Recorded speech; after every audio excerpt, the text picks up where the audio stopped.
Eh bien, salut Xavier! Salut Guilain, et puis bonjour à tous. Alors aujourd'hui, on se retrouve dans un nouveau format, un format qui va nous offrir d'aller plus au fond de certains sujets, mais qui va surtout permettre aux jardiniers qui nous écoutent de garder les mains libres et de continuer à s'adonner tout en nous écoutant à leur passion qui, elle, n'a rien de coupable. Pour la première, on a choisi de commencer par du très lourd, l'arrosage. Le podcast est conçu en 2 parties. Aujourd'hui, on parle des grands principes et après-demain, on rentre un peu dans les détails des stratégies d'économie d'eau au potager. Alors voilà, c'est parti pour la première partie. Eh ben oui, avec grand plaisir. Parler de l'arrosage, c'est un sujet très important, hein. Alors l'idée, c'est arroser mieux, arroser moins. Parce qu'on s'aperçoit que des arrosages mal à propos, pour faire une bonne liaison, c'est vraiment source de gaspillage. On a beaucoup d'imprécisions sur l'arrosage au potager. Première imprécision, moi quand je rentre dans un jardin et que tu vois l'arrosoir à l'envers, déjà je me dis on est mal parti. L'arrosoir monte à l'envers, c'est quand la pomme est tournée vers le bas, ce qu'on voit, mais 9 fois sur 10. Une pomme d'arrosage, ça se tourne vers le haut. Faites l'essai. Si vous ne l'avez pas encore fait, vous allez voir, quand vous tournez votre pomme d'arrosage vers le haut, ça arrose en pluie. Et quand vous relevez l'arrosoir, ça arrête de couler. Vous n'avez pas la grosse gougoute qui tombe sur la terrine de semis. Voilà, donc les gravures du début du XXe siècle nous montrent des arrosoirs avec la pomme montée dans le bon sens. Ça paraît anecdotique, mais en fait, je trouve que c'est assez symbolique d'une méconnaissance générale sur l'arrosage. Alors, pourquoi c'est important de bien arroser son potager? Prenons une graine. Une graine, c'est une réserve sèche déshydratée, donc qui peut attendre très longtemps. On estime qu'elle est à peu près à 15% d'humidité. Un humain adulte, toi et moi, Guilain, même nous, mais oui, on est à 65% d'eau. Une tomate, c'est 90% d'eau. Ça veut dire que, attention, c'est un composant essentiel de la plante. Ça ne veut pas dire que c'est nous qui apportons ces 90%-là. Il y a aussi la pluie, l'humidité du sol, etc., etc. Néanmoins, ça explique combien ce poste, l'arrosage, est important au potager. Alors, très souvent, on me dit comment je peux économiser l'eau au potager? C'est curieux, hein. Moi, à chaque fois, ça me surprend qu'on me dise comment je peux économiser l'eau au potager alors qu'on voit que c'est très important dans la composition d'une plante et que l'eau en question, on fait pipi dedans. Donc si on fait pipi dedans, c'est qu'on ne doit pas en manquer tant que ça. Non seulement on fait pipi dedans, mais en plus de ça, on ne la récupère même pas. C'est-à-dire que l'eau, voilà, on la regarde tomber, il pleut, c'est cool, sur le toit, gouttière, égout, et puis voilà. Mais à aucun moment, cette eau, nous, on la bloque pour lui redonner, rallonger son cycle. Donc ça veut dire, quand on a un potager, premier moyen d'économiser l'eau, c'est d'arrêter de s'en prendre à la plante, parce que la plante, elle a besoin d'eau, quand même. C'est d'arrêter de lui demander de faire l'effort, mais nous peut-être aussi de faire l'effort. De l'eau, il en tombe, attention, même si effectivement cette année c'est dur, mais voilà, j'ai la chance d'aller au Mali régulièrement, et je peux vous dire que là-bas, l'eau, c'est une autre danse. Alors d'accord, on arrête de faire pipi dedans, mais on fait quoi? Comment? Alors, c'est pas si simple en fait, parce que l'idée, ça va être de chercher à la stocker au maximum l'eau, et c'est pas si facile de stocker de l'eau. Il est bien évident qu'on n'est pas de ces gens totalement inconséquents qui confisquent un bien commun pour le mettre dans des bassines. Suivez mon regard du côté de Sainte-Soline, par exemple. Pourquoi on ne stocke pas à l'air ouvert comme ça? Parce que ça évapore beaucoup. Après, si je prends mon cas, moi j'ai choisi de faire une mare. Parce que je récupère toutes mes eaux pluviales, mes eaux de lavage, etc., dans la mare. Et je sais bien que ça va évaporer. Mais je sais aussi que grâce à cette mare, je vais créer un écosystème complet. C'est génial, une mare. Rappelons-nous que les insectes, les oiseaux, etc., tout ce petit monde boit, hein. Donc c'est génial aussi d'avoir une mare, même si c'est pas idéal comme stockage. Idéal comme stockage, alors voilà, moi je connais plusieurs personnes qui ont acheté une maison qui a été rattachée au tout à l'égout, raccordée, pardon, au tout à l'égout. Alors là, génial, parce que vous avez votre ancienne fosse septique et vous dérivez les pluviales dedans, vous avez 5 mètres cubes de flotte et il n'y a qu'un relevage à mettre en place. Donc, stocker l'eau, c'est anticiper le stockage. Mais ça, c'est indispensable. On ne peut plus continuer de regarder la pluie tomber sur le toit et partir à l'égout. Alors tu nous dis que comparé à d'autres pays, on est super bien lotis. Donc si on stocke de l'eau dans des super conditions, c'est la fête, on peut y aller à fond sur l'arrosage. Oh bah oui, oui, oui, hein, il y en a qui ne se gênent pas hein, d'ailleurs. Hein. Il n'y a qu'à regarder les champs de maïs, entre autres, en plein été. Hein. Il y en a qui ne se gênent pas du tout. Mais néanmoins, nous, en bio, et dans nos potagers, en fait, il faut qu'on économise l'eau. Et on a des bonnes raisons de le faire. Première chose, c'est la qualité de l'eau qu'on envoie. Voilà, que choisir nous rappelle que 30% des nappes et des cours d'eau en France ont des quantités de pesticides qui sont à 30% supérieures aux normes autorisées par l'Europe. Donc on a une qualité d'eau déjà qui pose question. Deuxième problème, quand on arrose, c'est la battance. Vous savez, cette espèce de croûte qui se forme à la surface du sol, dès qu'on a été un peu fort sur l'arrosage et qu'on a après la pluie. Encore des inconvénients de l'arrosage. Le lessivage et la lixiviation. Le lessivage, c'est la fuite des éléments assez grossiers du sol. Et la lixiviation, c'est la fuite d'éléments beaucoup plus invisibles à l'œil nu du sol. Autre inconvénient encore, à trop arroser, attention, ça va vite. Hein.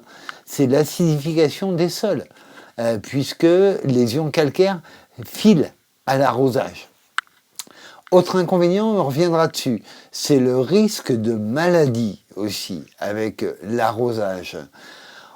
Un autre inconvénient encore, vous allez voir, il y en a pas mal, hein, et on comprend pourquoi on économise, c'est que l'eau amène un effet de froid.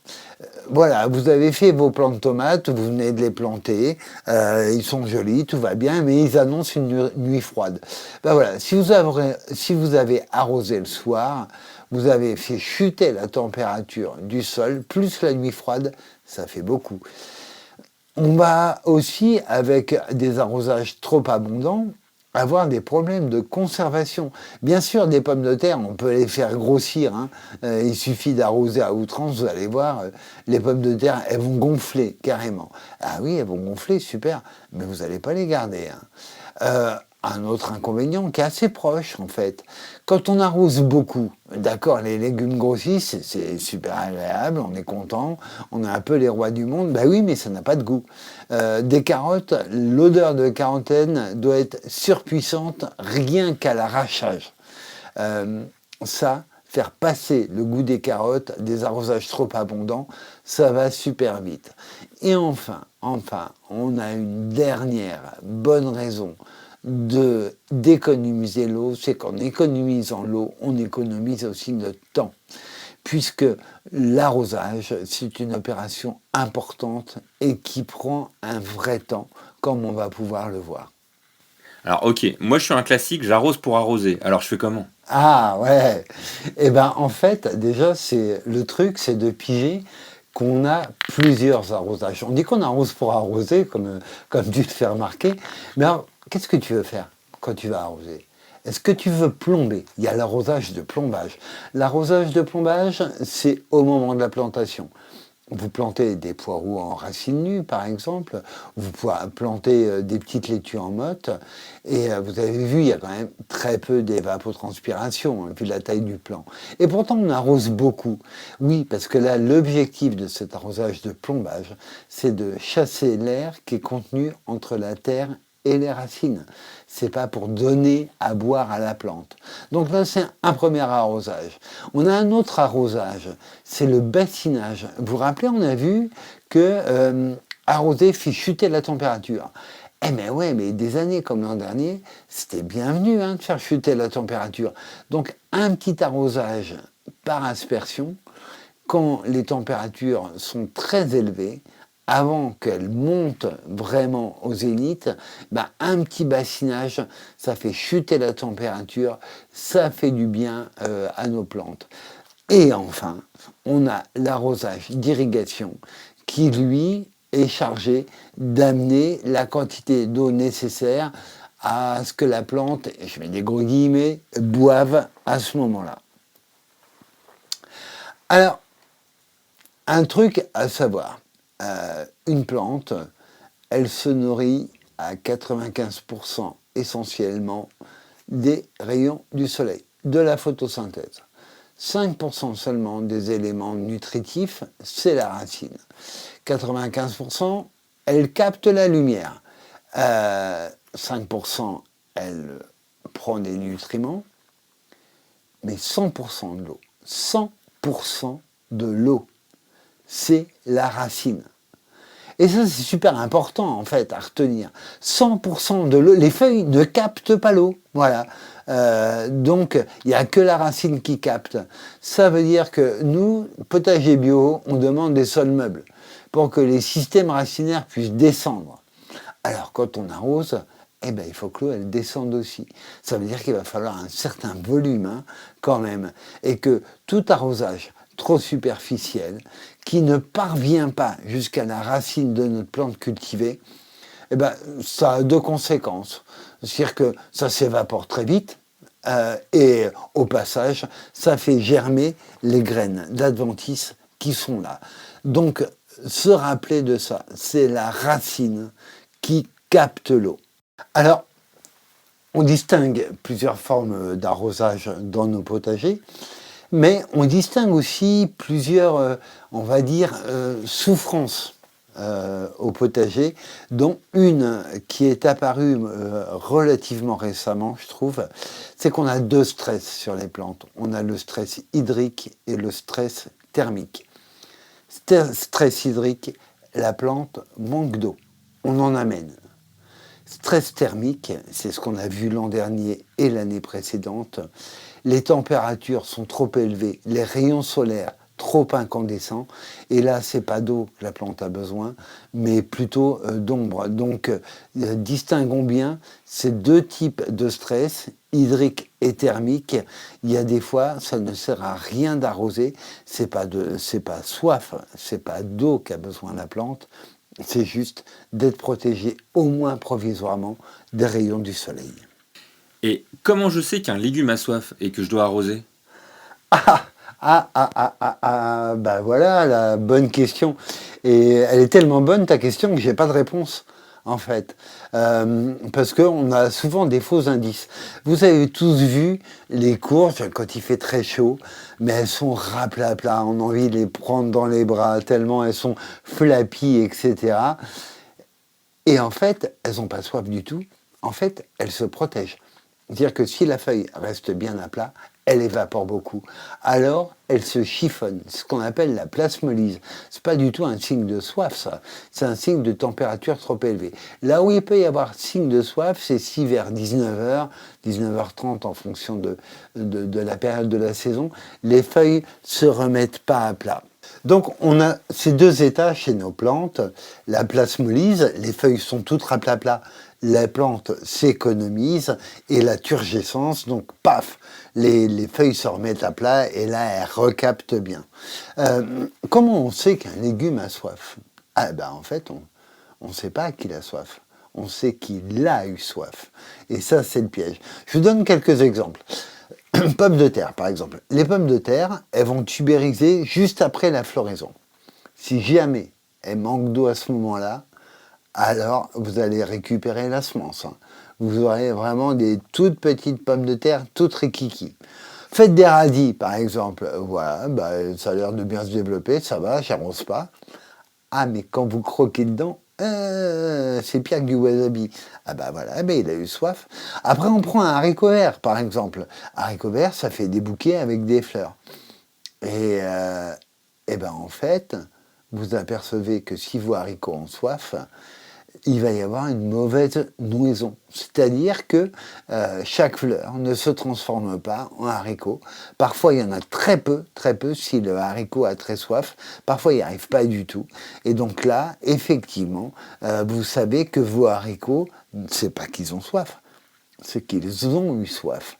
Donc, il va falloir reprendre des arrosages un petit peu plus réguliers pour que, ensuite, sur les bouquets qui manqueront pas d'apparaître au fur et à mesure de sa croissance, on ait des belles nouaisons et beaucoup de fruits. Ah bah génial, on sait trop tard. Et il n'y a pas moyen de prévoir un minimum? Et c'est assez compliqué en fait. Et ça, c'est une question qu'on a très souvent. Quelle quantité d'eau? La quantité d'eau, ça dépend du développement de votre plante. Est-ce qu'elle va évaporer beaucoup? Ça dépend de votre sol. Est-ce qu'il est paillé ou non, etc. Après, quand même, on peut prendre un petit repère, moi que j'aime bien donner, non pas qu'il soit définitif, mais on peut partir sur ce repère-là et après affiner en fonction de son expérience. Alors, nous, quand on arrose en maraîchage, le point de départ, notre postulat de départ, c'est 15 mm hebdo. Alors, 15 mm. J'espère, parce que sinon ça va gronder très fort, que vous avez un pluviomètre dans votre potager. La première chose, c'est quand même de mesurer l'eau. C'est très piégeant, la pluie. Parfois, on a l'impression que ça a dégringolé, et en fait, il y a 2 mm. Donc, pluviomètre, c'est cet outil qu'on doit avoir au potager qui permet de mesurer la quantité d'eau tombée. Ça le mesure en millimètres. 1 millimètre égale 1 litre d'eau au mètre carré. Donc nous, le repère de base, celui autour duquel on va tourner, c'est 15 mm hebdomadaires d'arrosage. 15 mm, ça veut dire 15 litres d'eau au mètre carré par semaine d'arrosage. Un arrosoir, ça fait 12 litres. Nous, on est à 15 au mètre carré. Donc vous voyez, quand je parlais tout à l'heure du temps qu'on passe à l'arrosage, oui, ça prend du temps. Néanmoins, on sait qu'avec les 15 mm, ça va descendre à la racine. Parfois on monte, on va rarement en dessous. Mais parfois on va monter, on va être à 2 fois 15, etc. Mais ça, vous l'affinerez avec le temps. Je trouve que c'est un bon repère, ce 15 mm hebdo à prendre comme point de départ. Attention, 15 mm hebdomadaire, ça ne veut pas dire je mets 8 mm le lundi et j'en mets 7 le jeudi. Parce que dans les 8, il va s'en évaporer pas mal. Donc c'est vraiment 15 d'un bloc. Voilà, on peut peut-être, moi je propose de retenir ce chiffre-là et après d'expérimenter, de voir comment ça se passe. On sait qu'à 15 mm, le potager, il tient le chute. Ah bah quand même, une piste. Du coup, l'eau, tu l'apportes comment? Ah, voilà la bonne question. Elles sont excellentes, tes questions depuis le début, mais alors celle-là est vraiment mieux que pertinente. On a 2 types d'arrosage, par aspersion ou localisé. Localisé, c'est tous les systèmes de goutte à goutte, ou boire de Hoya, etc. Donc, ils ont chacun leurs avantages et leurs inconvénients. Par aspersion, on arrose par le feuillage, on arrose de quantité importante pour que ça passe par les feuilles et que ça descende jusqu'aux racines. Inconvénient de cette méthode-là, on consomme pas mal d'eau quand même. On arrose les allées aussi au passage, donc dans les allées ça monte et on a un risque de maladie. Alors attention, parce que quand je disais tout à l'heure qu'il y a plein de trucs pas précis qui courent sur l'arrosage, il y en a un énorme que j'entends en permanence, c'est « faut pas mouiller les feuilles de tomates ». Mais qu'est-ce que c'est que ça? Les feuilles de tomates ont besoin, elles adorent être mouillées, surtout des années comme l'an dernier. Donc, bien sûr qu'on peut mouiller les feuilles de tomates, de courgettes, de courges, tout ce qu'on veut. Par contre, ça doit avoir le temps de sécher. C'est ça qui est important. On sait que les spores responsables des pseudo-champignons, des maladies qu'on a sur nos légumes, il leur faut une bonne douzaine d'heures d'humidité pour germer. Ça veut dire que, mettons, il y a une belle journée d'annoncer, vous arrosez le matin par aspersion, le feuillage sèche, et ça ne craint absolument rien. Et la plante adore ça. Bien se dire que nos légumes, c'est pas des plantes de torrent. Il y a eu une coévolution entre la plante et son climat. Elles sont habituées à être arrosées par le feuillage. C'est ça qu'elles aiment, en fait. Donc, au maximum, privilégier l'aspersion. Ça peut paraître choquant, mais je garantis que les plantes ne s'en portent que mieux. Après, le localiser, donc système de goutte à goutte ou même de Hoya, hein, par exemple, moi je le trouvais excellent pour faire germer. Par exemple, vous faites une ligne de semis, vous la détrempez bien avec ce système-là. Je trouve ça excellent pour tenir un fond d'humidité, de fraîcheur dans le sol.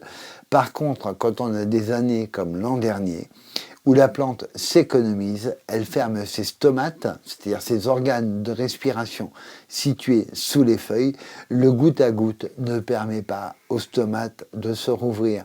Je ne sais pas si vous avez vu ça dans vos jardins l'an dernier et l'année précédente, on voyait les tomates, elles étaient grosses, elles étaient belles, elles ne mûrissaient pas. Mais normal, elles ne mûrissaient pas, pourquoi ? Parce qu'il faisait tellement chaud que la plante s'économise, les stomates sont fermés, il n'y a plus d'échange gazeux, donc il n'y a plus de photosynthèse et la plante est au point mort. Donc à ce moment-là, une petite douchette, ça lui fait le plus grand bien, les stomates se rouvrent et elle reprend sa croissance et son rythme normal. Concrètement à ta question, Guilain, comment j'amène l'eau ?